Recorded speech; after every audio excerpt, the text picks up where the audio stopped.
Because I have clients, you know how when you look at your PayPal and your Stripe and they tell you where your income's coming from? Yeah. 40% of my income is now coming from America.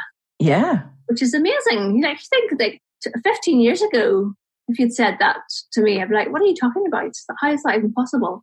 Yeah. And I just see that increasing as well. You know? And it's super exciting, isn't it? Because, I mean, well, let's take our podcast, for example. I love looking at that map, you know, and I think, how is somebody in mid-Africa listening to my podcast? It's just amazing just how big this world is, but how really small it is now. There's a lovely lady actually who emails me now and again from, I feel terrible now, I can't remember what country she's from, but somewhere in Africa. Yeah. She just messages me and she's running an organisation for women. I'm like, this is so cool that she's listening to me. I love it. It's really nice. It's such an honour, isn't it? It's such an honour. It is an honour, exactly. Are your clients from everywhere then?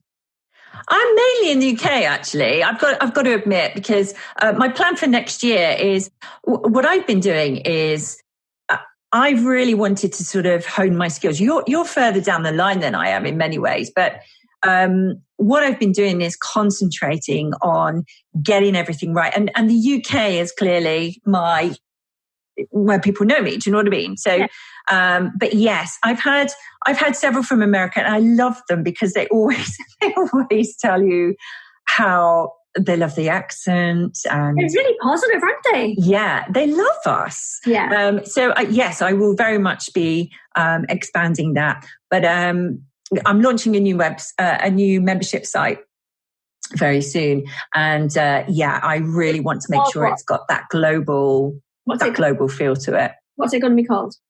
It's called Ascend.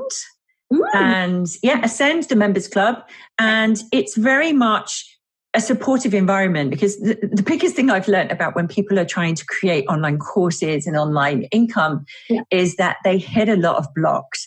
Yeah. And I'm here to tell you that actually the bits you need to understand, like how to build an audience, how to record videos, how to map out your content, all of that is very easy to teach. Yes. But the things that hold people back are them really understanding what their message is. And when you create a course, you'll know this, when you create a course or you create a membership site, you have to own that content.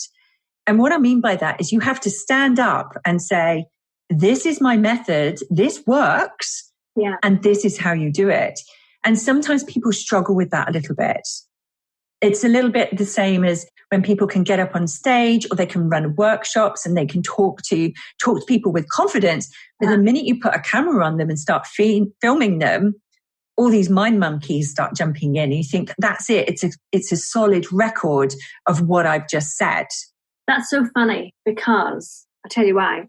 I have now run 2 conferences, spoken at several conferences. Give me a microphone and put me on stage, and I am totally happy. And there's of course there's a few nerves before you get up there. I'm not like a robot, but that's part of the excitement, isn't it? But last year I did one day.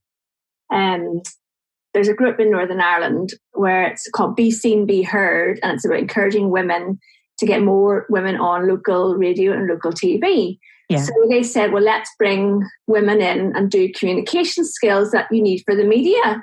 It was a brilliant day, really fascinating. And then at the end of the day, they took us into a proper TV studio, put us on the couch, and there was they had a cameraman there with the camera.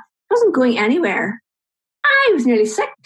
What's wrong with me? It was so weird. It wasn't even going on the air. Yeah, and that's the thing. When you actually break down that, when you think, why do I feel that? Because you know your stuff. You know, it's not as if you don't know what you're talking about or so on.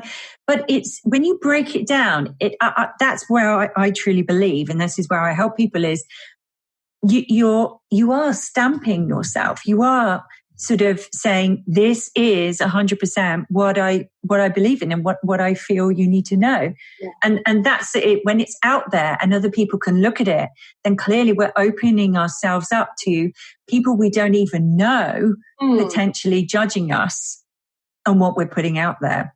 But it's weird that I can do it on a stage. Yeah, because you get instant feedback on a stage, right?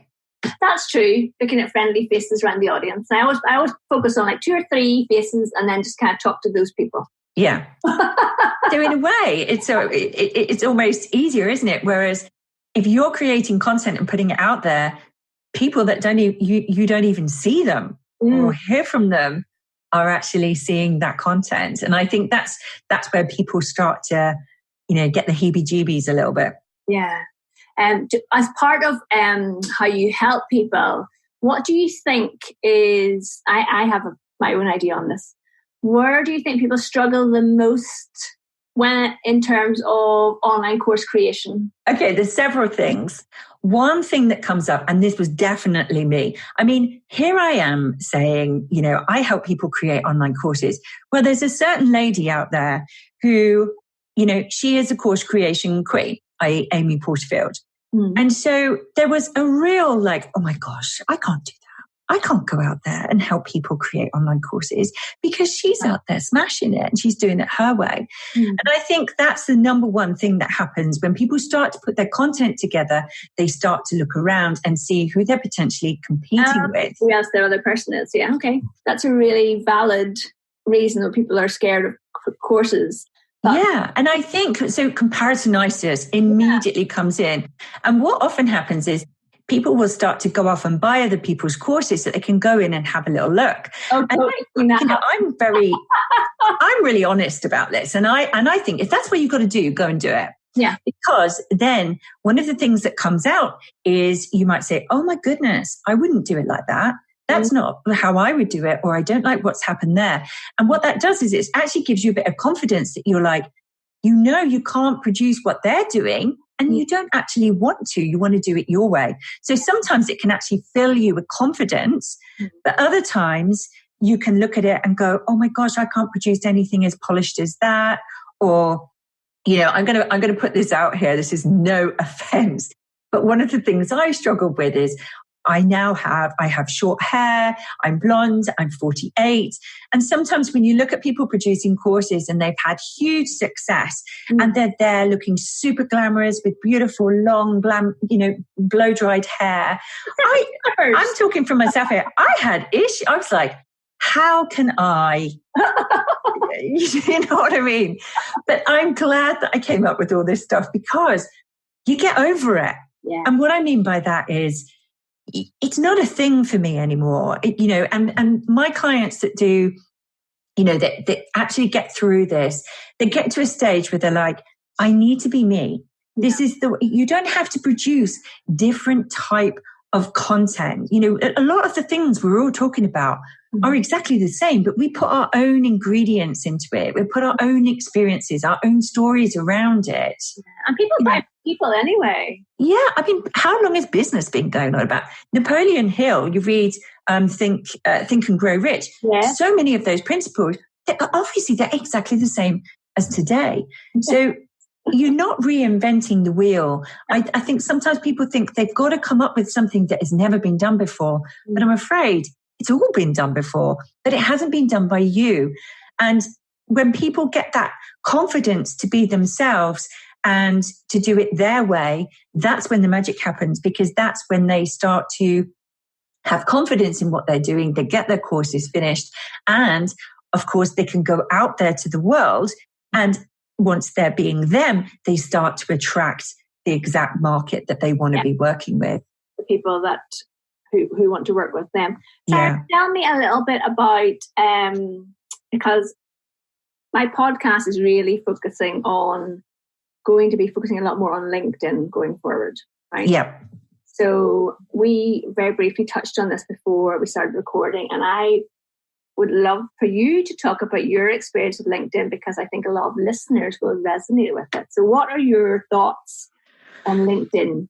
Think about your photography business initially, maybe. Yeah, well, that's where it kind of started for me, really. Obviously, I started my own business. So I'm like, oh, what do I do? And, LinkedIn at that time was very much pure business, so I thought I better get myself on there.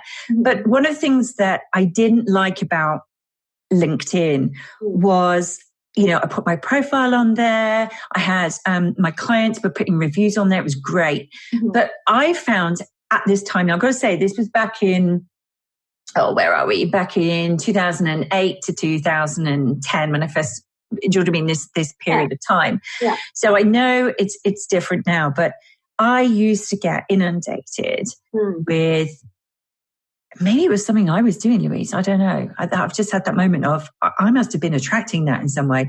But I kept attracting people who would say, hi, looked at your website, love your work. What I would love for you to do, how about we do a deal here? Would you do my photography for free? I'll promote and tell everybody that it was all done by you. Or it was bartering. Oh, and I've not. That's interesting. That is not something I've come across on LinkedIn. I know it's very, very common in photography. It's a very common thing in the photography world. And if there are any photographers listening out there, there won't be a single one that has never been asked that, to do something for free in return for, they will tell everybody.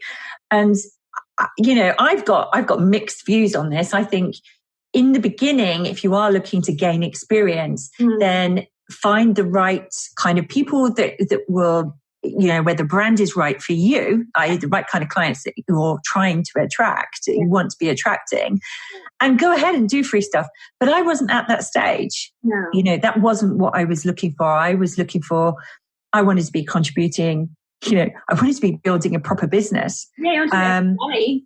Not doing freebies or bartering. Oh. Exactly. Whereas what I was finding over on Facebook, in Facebook land, was, I was posting up pictures and showing shoots that I'd done and things like that. And I was getting lots of people tagging them and then finding that I was getting friends of those clients or family members who were then coming into my world and, I guess online word of mouth, right? Yeah, absolutely. Yeah, and I was getting a lot more of that on Facebook. So I basically pulled away from LinkedIn and focused everything on Facebook.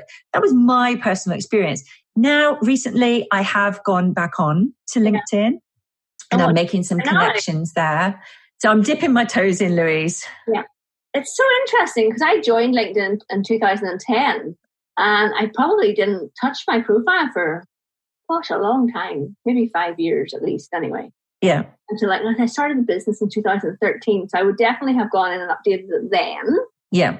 But I only really started to use it properly probably about, longer than I was using Instagram.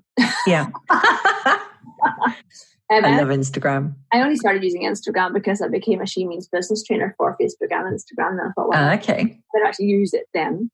But now, interestingly, I have Instagram and I laugh about on it a little bit, but I'm not really that bothered because I don't get any business from it at all. And where I get a lot of my business through LinkedIn and Facebook, I have to say, I still get a lot of business through Facebook as well. Yeah.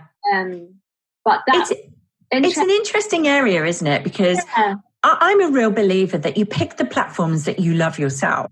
Mm-hmm. And, you're loving LinkedIn and it's working for you.